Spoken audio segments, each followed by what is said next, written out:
coup, vous, à ce moment-là, est-ce que vous aviez une explication à sa disparition? Je veux pas accuser les gens à tort, mais j'avais des suspicions, ouais. Et je lui disais, fais attention à ce mec, il est hyper bizarre et je sais pas, elle voulait pas me croire. Je pense qu'elle se voilait la face. Vous écoutez Empoisonné, épisode 2, Menace invisible. Bonjour à tous, bienvenue dans le deuxième épisode d'Empoisonné. Bonjour Vincent. Bonjour. Comment ça va ? Ça va.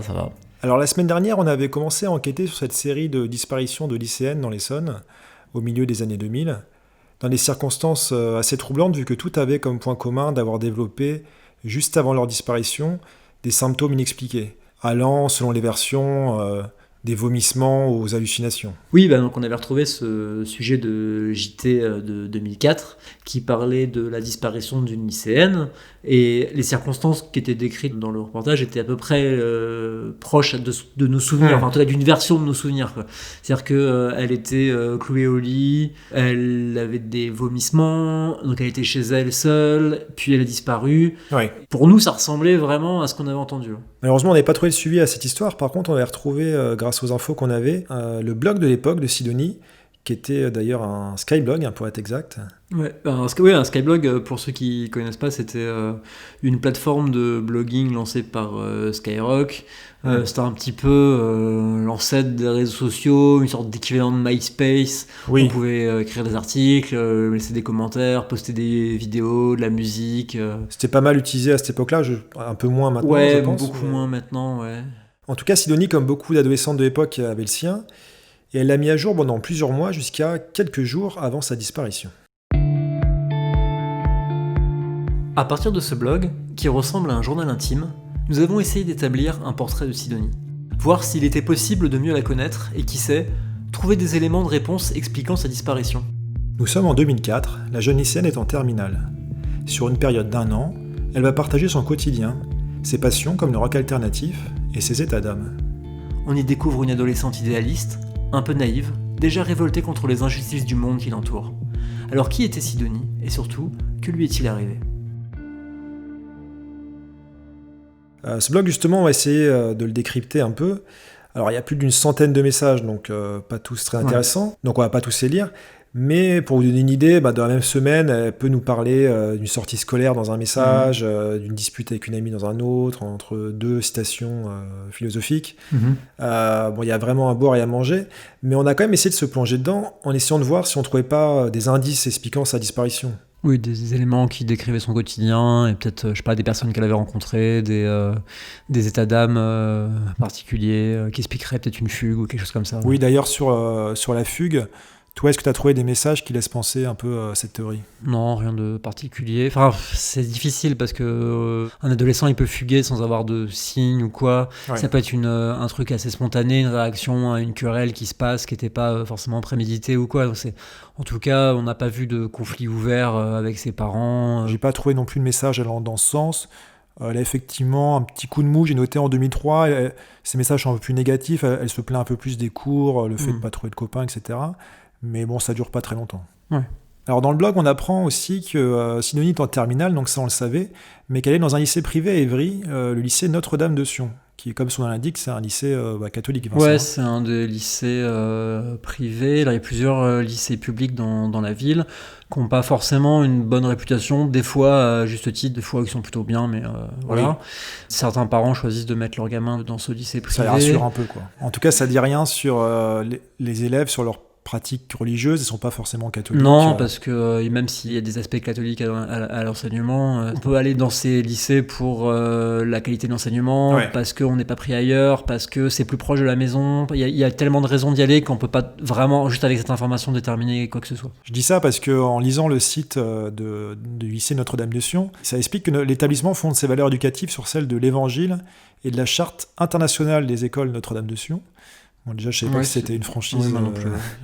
Et qui ont comme finalité de donner une éducation qui permet de s'engager dans la vie avec foi et espérance. Alors, tu vas te moquer de moi, mais ça m'a fait penser quand même à la théorie des jeunes filles possédées dont on a parlé dans le premier épisode. Donc je rappelle, c'est quelqu'un qui nous disait, on a eu plusieurs témoignages dans le sens que c'était, l'explication c'est que c'était des jeunes filles possédées, et un prêtre était venu exorciser, ou en tout cas ils avaient dû être emmenés ailleurs pour être exorcisés. J'espère que tous les gens dans les écoles privées catholiques sont pas possédés. J'espère pas non plus. Je crois que c'est pas le cas. En tout cas, ça m'a quand même donné envie de me renseigner un petit peu plus sur l'exorcisme par curiosité, et j'ai trouvé des infos qui m'ont vachement étonné, je sais pas toi. Je suis tombé sur un article qui parlait du père Georges de Saint-Hirst, qui dit faire plus de 1000 exorcismes par an. Et rien qu'en Ile-de-France, pour ce qui nous intéresse, il y en aurait une 50aine par an d'exorcismes. Ok, d'accord. Donc il y a quand même quelques personnes. Bon, c'est un peu marginal. 50 en Ile-de-France, c'est quand même pas la norme, mais ça... Alors, ça reste un petit nombre, mais ce qui m'a aussi étonné, c'est que si tu vas sur le site de l'Église catholique, officiel, il est dans mes favoris. Donc qui est tenu par les évêques de France, il y a toute une section consacrée à l'exorcisme, et on peut y lire « L'exorciste a pour mission d'accueillir des personnes en souffrance qui se pensent victimes de maléfices ou se sentent sous l'emprise du diable. Il les écoute et discerne avec elles l'origine de leur mal-être, prie avec elles, et sur elles, j'aime beaucoup le « et sur elles », et en cas de possession, célèbre un exorcisme. » Ok. Donc là, ce qui est intéressant... Ça commence un peu comme des psychologues, c'est ça. Qu'après, ça se finit par de l'exorcisme, c'est intéressant. On sait que il y a une grosse part de psychologie, ou psychologie voire psychiatrie, mais ils excluent pas l'idée qu'il y a des vraies possessions et qu'il faut appliquer un exorcisme. En même temps, c'est un peu cohérent avec la religion. Tout le concept de la religion catholique où il y a des êtres invisibles qui ont des actions sur les vivants. Donc, Du coup, pour en venir à Sidonie, quand j'ai découvert qu'elle était dans un lycée catholique, je me suis dit, est-ce que cette théorie n'est pas moins farfelue qu'elle n'y paraît ? Je dis pas que je crois forcément la possession par les esprits, mais je doute. Vu qu'il y a des gens qui y croient, ça on vient de le voir, est-ce que ça n'a pas été le cas des parents de Sidonie ? Est-ce qu'ils n'auraient pas pu l'emmener être exorcisé quelque part ? Qu'est-ce que t'en penses ? Non, t'es pas convaincu ? Bah non, tu entends mon grand soupir. Je sais pas, ça me paraît un peu tiré par les cheveux parce que dans le reportage, on va dire, ils signaient la disparition de leur fille. Leur fille a disparu, et ils le disent, et c'est pour ça qu'ils contactent la police. Donc, Alors, je me doutais que tu allais me dire ça, mais j'ai trouvé dans mes recherches une autre histoire, une histoire vraie qui date de 94. C'est celle d'une adolescente de 19 ans qui s'appelait Louisa Larjun, qui faisait des crises le soir avec différents symptômes, donc... je crois qu'elle criait, elle crachait par terre, elle se tapait la tête contre les murs, ce genre de choses. Et sa famille, qui était musulmane, pensait qu'elle était possédée. Ils ont fait appel à un imam exorciste qui a effectué un exorcisme tellement violent, pendant 5 heures, je crois, que Louisa en est morte. Alors, je sais que je vais peut-être un peu loin, mais est-ce qu'on peut pas imaginer qu'il y ait eu un exorcisme qui est dérapé aussi dans le cas de Sidonie et que ses parents, pour couvrir ça, auraient fait croire à sa disparition ? En essayant de médiatiser l'affaire, en la faisant, en tirant l'attention de la police dessus. Oui, après, ça s'est déjà vu, des parents qui faisaient semblant de chercher leur enfant à la télé, alors qu'en vrai, ils étaient liés à leur disparition. Mais bon, je te l'accorde, c'est pas la théorie la plus probable. En plus, tu présumes qu'il serait catholique parce qu'elle était dans un lycée catholique. C'est vrai que, en plus, comme tu disais, oui, je présume ça, mais en regardant justement dans le blog de Sidonie, on n'a rien qui parle de ça. Ouais, voilà, elle a pas vraiment l'air d'être hyper religieuse. Il y a quelques messages qui parlent de spiritualité ou de choses comme ça, mais c'est genre c'est quasi subliminal, quoi. C'est-à-dire qu'il n'y en a pas vraiment beaucoup et oui, c'est des messages assez abstraits, un peu de bon sens, on va dire, qui prennent la tolérance, dépassement de soi. Oui, voilà, ouais. Elle n'avait pas l'air d'être très versée dans la religion et ses parents, on les connaît pas, et je sais pas, ça me paraît étrange comme théorie un peu. Désolé, je crois qu'on n'a toujours pas d'indice pour là-dedans. Je sais qu'elle te plaît beaucoup, mais... Je la garde en tête. Alors, il y a quand même 2 choses à relever. La première, c'est qu'il y a beaucoup de messages sur le blog où Sidonie parle de personnes qu'elle aurait rencontrées. Alors, par contre, on ne sait jamais trop si c'est des personnes qu'elle a rencontrées sur un chat. Ouais, c'est vrai que c'était un petit peu l'époque où on rencontrait du monde en ligne et on discutait. Bon, ça arrive toujours. Hein. Oui, mais c'est vrai que c'est les débuts un peu de ça. Ouais, c'est un peu les débuts, ouais. Donc, on a du mal à faire la différence entre... quelqu'un à qui elle a parlé 1 heure sur Internet ou quelqu'un qui elle a parlé en vrai. Est-ce qu'elle aurait rencontré une personne qu'elle n'aurait pas dû rencontrer en tout cas, ça, c'est dur à dire. Il y a un post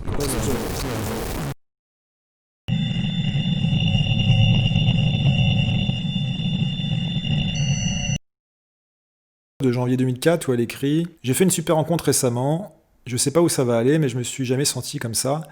La vie, parfois, c'est dingue. Je m'attendais pas à ça. » Pareil, ça veut tout et rien dire. Parce que, autre critère un peu des ados, c'est que parfois ils sont un peu dans l'exagération quand ils pensent que tout est. T'as parlé quelqu'un 2 minutes, c'est ouf. Tant tout est nouveau, donc tout est mieux. Oui, c'est ça. En tout cas, tout est plus amplifié, on va dire. D'ailleurs, ça nous emmène vers un autre message, bien plus inquiétant celui-là, d'autant plus qu'il date d'avril 2004, soit 1 mois avant la disparition de Sidonie. Tous les jours, je sens ses yeux posés sur moi. Je ne sais pas quoi faire pour que ça s'arrête. J'ai peur que ça finisse mal. Pourquoi ça m'arrive qu'à moi ce genre de truc ? J'ai rien demandé ? Le pire, c'est de pas pouvoir en parler comme je voudrais. Je sais pas quoi faire, c'est horrible. Tout ce que je sais, c'est que ça ne peut pas durer. Alors c'est un message qu'on a fait lire, hein, c'est pas du tout la voix de Sidonie, mais par contre on n'a changé aucun mot, et il y a quand même quelques tournures de phrases que je trouve assez bizarres, voire même un peu alarmantes.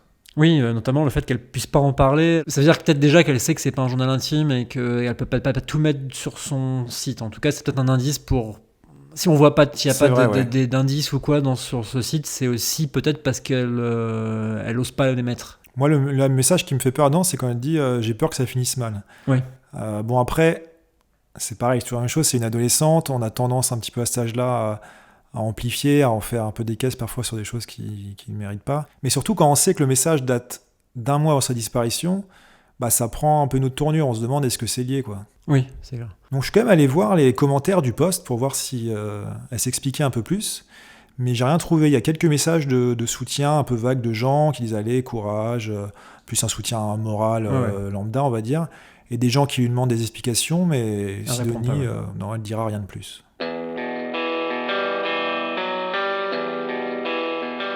Le blog de Sidonie se termine par un dernier message datant du mercredi 4 mai 2004, soit 3 jours avant sa disparition.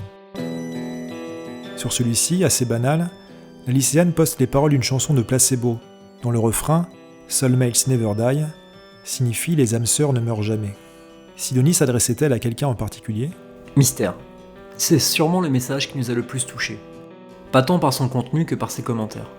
À partir du samedi 7 mai, soit le jour de sa disparition, les messages de ses proches affluent. D'abord inquiets, puis se transformant peu à peu en mémorial improvisé. La seule certitude, c'est que personne ne semble savoir ce qui est arrivé à Sidonie.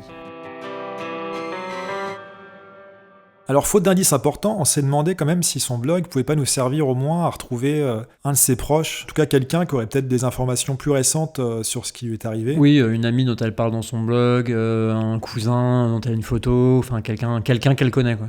Voilà, bon, c'était un peu difficile parce que la plupart des gens sur les skyblogs, ils ont des pseudos jetables, ils sont même pas logués, donc il n'y a pas trop d'informations.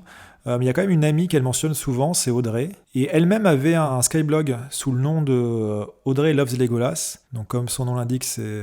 un skyblog de fans d'Orlando Bloom. Voilà, qui jouait Legolas dans Seigneur des Anneaux. Le blog est pas très intéressant à part si on est fan d'Orlando Bloom. Mais la chose pratique pour nous, c'est qu'elle l'a gardé quand même assez longtemps, pendant de longues années. Et dessus, il y avait une adresse email qu'on a contactée, Vincent. Oui, alors on s'attendait pas à ce qu'on nous réponde parce que c'était une vieille adresse email sur un skyblog. Mais après quelques jours, Audrey nous a envoyé un message et nous avons pu lui parler. Ouais, elle a accepté de nous répondre, nous lui a expliqué un peu le concept du podcast. Elle a bien voulu qu'on l'appelle.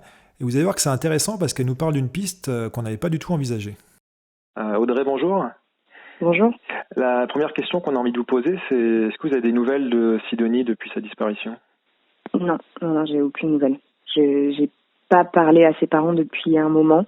J'ai pris des nouvelles pendant plusieurs années. Et en tout cas, aux dernières nouvelles, elle est toujours portée disparue. Est-ce que vous vous souvenez du jour de sa disparition, justement ?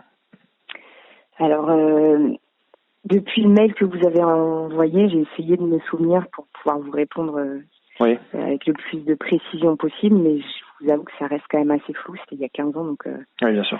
Donc voilà, mais je sais que avant de disparaître, elle n'était pas venue en cours. Et puis, je reçois un appel de la police qui me dit que qu'elle a disparu, que ses parents s'inquiètent. Et ils m'ont demandé si je savais où elle était, si j'avais une idée d'où elle avait pu aller. Et je leur ai dit évidemment que non, parce que j'avais aucune nouvelle, moi non plus. Ouais. Ça a commencé à m'inquiéter aussi, du coup. Et ils me croyaient pas, ils arrêtaient pas de me poser la question. Et c'était là, genre arrête avec tes délires d'ado. Maintenant, dis-nous la vérité. Ils pensaient que je couvrais une fugue ou un truc. Ils pensaient vraiment que c'était une fugue, que Que vous étiez peut-être des infos qu'ils n'avaient pas. Ouais, c'est ça, que je la couvrais, machin, sauf que c'était pas du tout le genre à fuguer, il y avait aucun problème avec ses parents, enfin, elle avait aucune raison, en fait. D'accord. Donc j'ai tenu mon discours qui était, celui, qui était le vrai, quoi. C'est que je ne savais pas du tout où elle avait pu aller. Okay. Et au bout d'un moment, ils ont fini par me croire.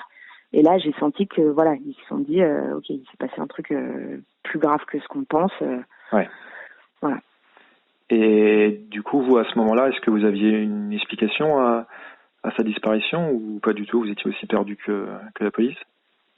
Une explication, je peux pas avoir une explication formelle. Je veux pas accuser les gens à tort, mais j'avais des suspicions, ouais. En fait, il y a un ami de Sidonie qui était vraiment hyper bizarre. Je suis désolée. Hein, non, mais oui. Je vais sentir que je n'appréciais pas particulièrement cette personne, mais il était vraiment hyper gênant, quoi. Le genre de personne qui met mal à l'aise tout le monde. Et ce mec-là, il était fou amoureux d'elle. Mais vraiment, c'était une obsession. Il la collait tout le temps, il était tout le temps avec elle. Et ça devenait limite gênant, quoi. Et je lui disais, fais attention à ce mec, il est hyper bizarre et je sais pas, elle voulait pas me croire. Je pense qu'elle se voilait la face parce que dans le fond, ça crevait les yeux, quoi. Ouais. Et un jour, c'était pas très longtemps avant qu'elle disparaisse, je crois une ou 2 semaines, le mec lui a fait une déclaration d'amour de l'espace. Il croyait dans une pièce de théâtre, à lui dire qu'ils étaient faits l'un pour l'autre, que c'était un amour éternel, enfin, des trucs mais démesurés, quoi. C'était pas réciproque, j'imagine. Et non, ça l'était pas du tout. Après, Sidonie, c'était une personne adorable, elle s'entendait bien avec lui, mais il n'y avait pas de réciprocité du tout, elle avait aucun sentiment pour lui, quoi. D'accord. Elle lui a dit, en gros, elle a pris les pincettes pour lui dire que c'était pas réciproque, et qu'elle n'était pas amoureuse de lui, elle voulait pas le blesser. Mais je pense que le gars, il n'a pas supporté le rejet, quoi. Il a pété un câble. Vous pensez que ça, il a tellement mal pris que ça aurait pu dégénérer, il aurait pu être violent peut-être envers Sidonie ou... Ça, pour le coup, je le sais de source sûre, c'est que il l'a harcelé pendant plusieurs semaines, quoi. D'accord. Franchement, il lui a écrit des lettres, il l'appelait sans arrêt, hyper bizarre. Et surtout qu'il l'appelait, en fait, pour la persuader, elle, qu'elle était folle amoureuse de lui. Parce que dans sa tête, c'était inconcevable qu'elle le soit pas. Donc, il essayait de la convaincre et tout, elle l'a rejeté encore, mais avec toutes les pincettes possibles et imaginables, quand t'as affaire à un malade en face de toi qui est complètement obsédé, tu peux pas faire grand-chose, quoi. Et ça, vous l'avez dit à la police à l'époque ou... Bien sûr, je leur ai dit, mais après, je sais pas, ils ont fait leur enquête, il n'a pas été inculpé, donc j'imagine qu'ils n'avaient pas de preuves, ou alors qu'ils n'ont pas cru, je sais pas. Voilà. Merci Audrey d'avoir répondu à nos questions. C'est une conversation quand même assez intéressante parce qu'on n'avait pas du tout vu cet angle de l'ami là, qu'on connaissait pas du tout, en tout cas qui ressortait pas du blog. Après c'est une théorie qui à prendre avec des pincettes parce qu'on comprend bien, elle le dit un peu elle-même qu'elle aimait pas. Bon après ça fait pas forcément de lui un assassin. Mais ce qui est aussi intéressant, c'est que ça se rapporte quand même à ce qu'elle dit un petit peu dans son blog, notamment par exemple les messages sur les yeux qui la regardent. Oui, quand elle dit constamment ses yeux posés sur elle. Ouais, voilà, peut-être qu'elle essaie de parler de ce harcèlement sans pour autant, je sais pas, se fâcher avec son harceleur parce qu'elle sait que les conséquences elles peuvent être peut-être pires. Donc peut-être qu'elle le dit à mots couverts de façon à ce que si lui lit son blog et il comprend le message sans pour autant en perdre la face. Sans je le sais mettre pas, c'est un peu en rogne encore plus peut-être. Ouais, voilà, ouais. C'est une théorie intéressante. Du coup, on a voulu trouver cette personne dont Audrey nous parle pour avoir sa version des faits. Et même si Audrey, bien sûr, n'a pas gardé de contact avec lui, elle se souvient de son nom et elle nous l'a donné, Vincent. Oui, à partir de là, c'était assez simple de le retrouver sur Facebook.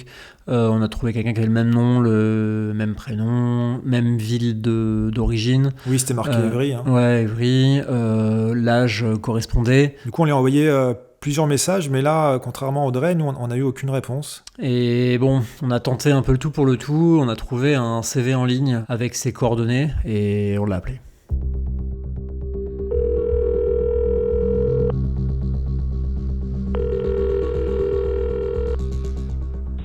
Allô ? Oui, bonjour, Bruno. Oui. Excusez-moi de déranger, je vous appelle au sujet de Sidonie Lamé. Qu'est-ce que vous voulez savoir ? C'est la fin de ce 2e épisode d'Empoisonné. Merci de l'avoir écouté. Merci Vincent. Merci. Si vous avez des informations sur cette affaire de lycéenne disparue, ou plus particulièrement sur la disparition de Sidonie Lamé, n'hésitez pas à nous contacter via notre site ou les réseaux sociaux. On vous donne rendez-vous dans le prochain épisode pour la suite de l'enquête.